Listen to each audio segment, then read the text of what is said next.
Hey guys, Stay Patient here, back with my review for Alienation, specifically the Platinum Trophy review. Now this is number 218 on my account, and this is the big one this week. Obviously I've put up some videos for some of the quick easy Platinums that ironically will probably be the ones that you guys go out and buy and play based on the fact that they're so easy. But Alienation is like the proper Platinum I've earned this week, and it's a lot of fun.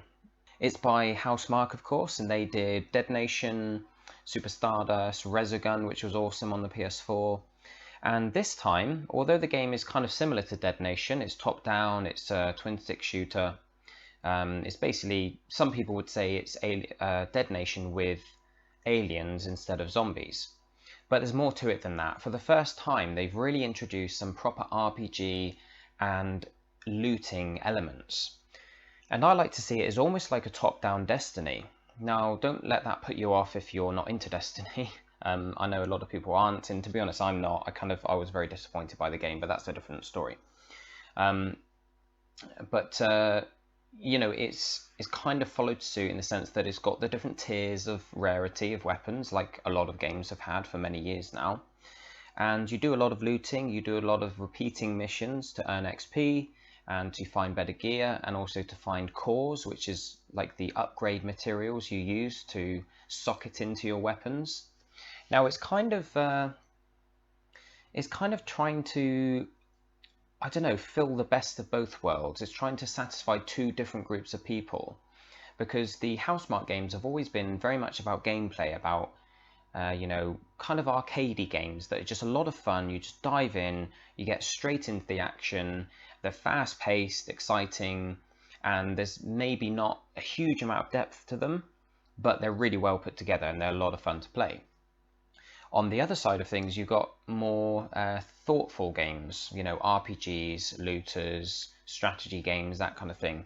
And this is the first time that Housemarque kind of ventured into that territory, but they're trying to satisfy both parks, both I guess lines of reasoning. You know, usually the people who enjoy the arcadey games aren't necessarily the same people that enjoy the slower, you know, more RPG based games where there's a lot of like inventory management and things like that. Usually those camps are separate, but there are a lot of people like myself who enjoy all types of genres, and you know, those of you like me will really enjoy this game. Some of you may think, oh, it's a lot of fun. You dive into the first mission, you're blasting away the aliens, using all your abilities and stuff, and then you finish the mission and you realize that you've got to do a bunch of inventory management, and that might not be your kind of thing. And then when you finish the game, you then may realize that you need to do a lot of grinding, whether it's for XP or it's to find legendary weapons or upgrade materials. You have to do a lot of repeating missions, things like that, and that might not be your type of thing. So this game isn't going to appeal to everyone, because there is a lot of grinding. There is a lot of grinding involved. You do need to level up all three classes to level 30, which is kind of the top level.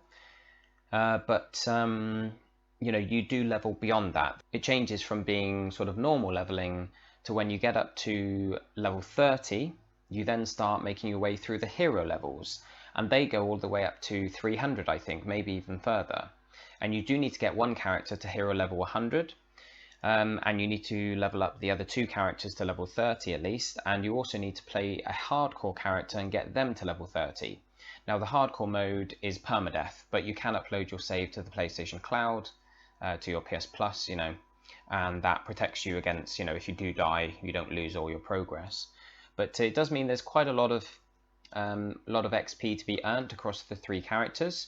And then the longest winded trophies can, depending on your luck, they can be related to the gear that you need to collect.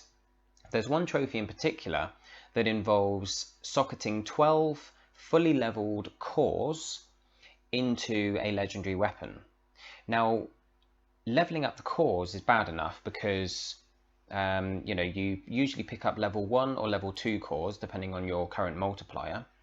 But then you need to combine together 3 level 1s to make a level 2, 3 level 2s to make a level 3, and keep going all the way up to level 6 cores. So you need a ton of lower level cores to be able to make these top level cores.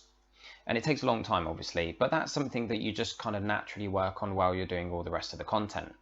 The one thing about this trophy, the socketing 12 full level cores into a legendary, is that the guns that drop have got any number of sockets up to 12. 12 is the maximum.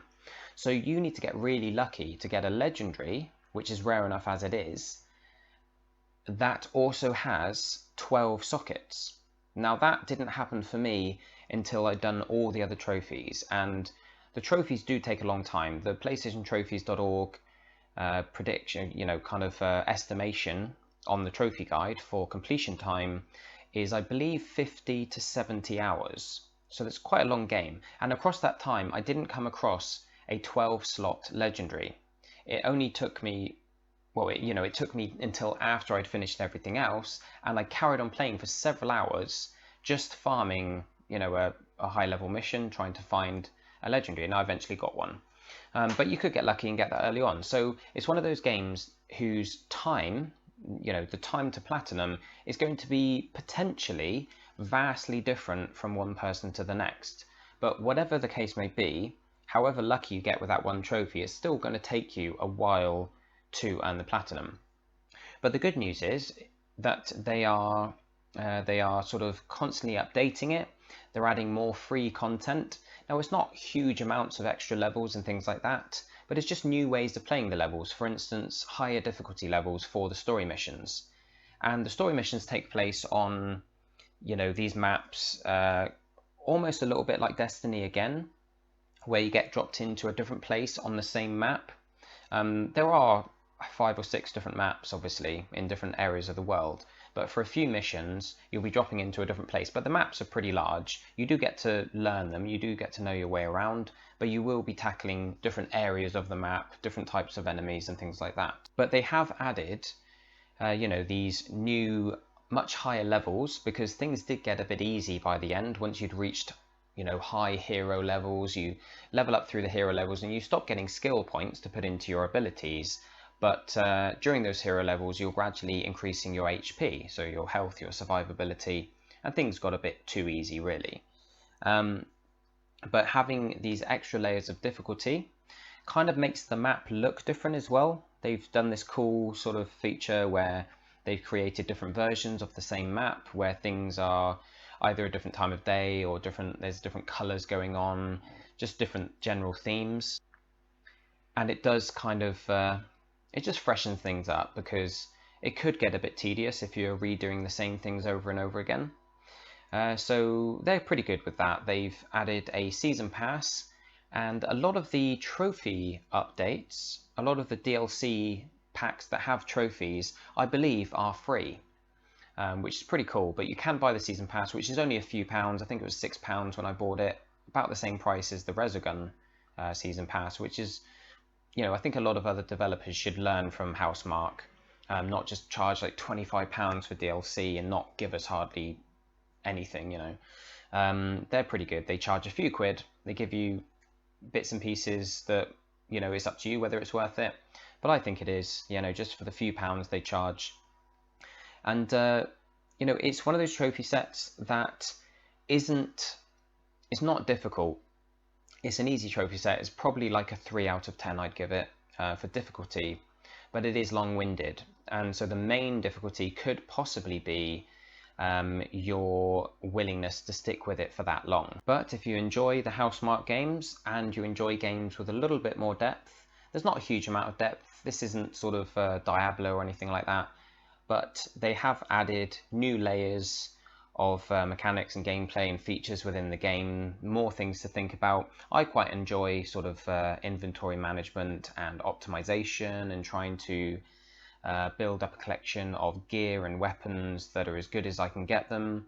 There's some cool features like re-rolling the stats on your weapons. You can pay, upgrade part, or there's sort of parts in the game that you get for breaking down weapons you don't want, and then you can use those to re-roll specific stats on a weapon to increase its DPS and its gear value and all that kind of stuff. But it's really one of those games you need to watch to understand, and I do have lots of videos on my channel here on YouTube that show gameplay. I've got some trophy guides. I've got a video explaining how best to level up your hardcore character without dying. Obviously, it's permadeath. So, you know, if you're interested in seeing what the game looks like, I do have some gameplay up there. Things have evolved since I recorded those videos. Like I say, they keep adding new things and adjusting things and whatnot. But I'm going to give it a thumbs up. I mean, I don't have any kind of review system here. I don't score games. I don't have any specific way of sort of putting across my exact opinion of them. I just like to explain my opinion of the trophies, whether they make the game enjoyable. And on that note, actually, the trophies on this game are great, I think. They do force you to do a bit more grinding than some people might want to do, but there's nothing really missable. Most of the trophies are things that will come naturally if you're trying to play well, if you're putting time into the game, if you're trying to build up a decent collection of gear and level it up and everything. Most of it's related to maybe story missions or leveling up characters or finding loot, all that kind of stuff. Is everything that you're going to be working on naturally. So if you want a game that you can just kind of dive into every now and again, it's taken me a while to platinum, and that's because I enjoy it in short bursts. So I'll play, you know, a couple of hours when, you know, between other games or whatever. I don't think I could sit down for days and days on end and platinum it all in one go. But I mean, obviously I could do that, but I don't think it would be as enjoyable. But it's one of those games that is nice to have on the go, in the background, occasionally have a go on it, you know, make a bit more progress. And it's great that the trophies don't require you to be aware of everything. You know, you don't have to go back to the trophy list and remind yourself what you're working on, because most of it will come naturally.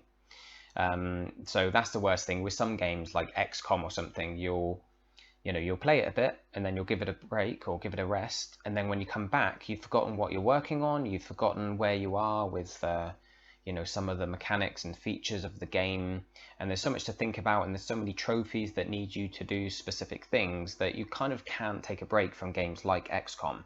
But Alienation, you totally can. So I recommend it. You know, it's cheap enough, it's definitely worth the asking price. Pick it up, pick up the season pass. It's an easy trophy set, but it will take you time. Obviously, like I say, the PlayStationTrophies.org estimation is around 50 to 70 hours, so it is a long plat, but it won't feel like that. You know, if you do it a bit at a time over the space of a few months, you'll enjoy your time with it, as long as you're not sickened by the idea of grinding XP or repeating missions trying to get better gear. But there you have it, guys. That's Alienation. If you've got any questions about this game, feel free to ask, because you know, I didn't sort of sit down and put a load of thought into what I was going to speak about, so I'll probably close this video down and remember things that I was planning on saying that I'd totally forgotten about. So if you do want to ask anything, drop it in the comments below. I'll try and answer any questions as best I can. In the meantime, I have one more platinum to cover today, and then I'm going to be caught up and we can start moving on to some proper trophy content. But thanks for watching, guys. Stay tuned for the Coffin Dodgers Platinum review. Don't forget to like and subscribe, and I'll catch you all very soon.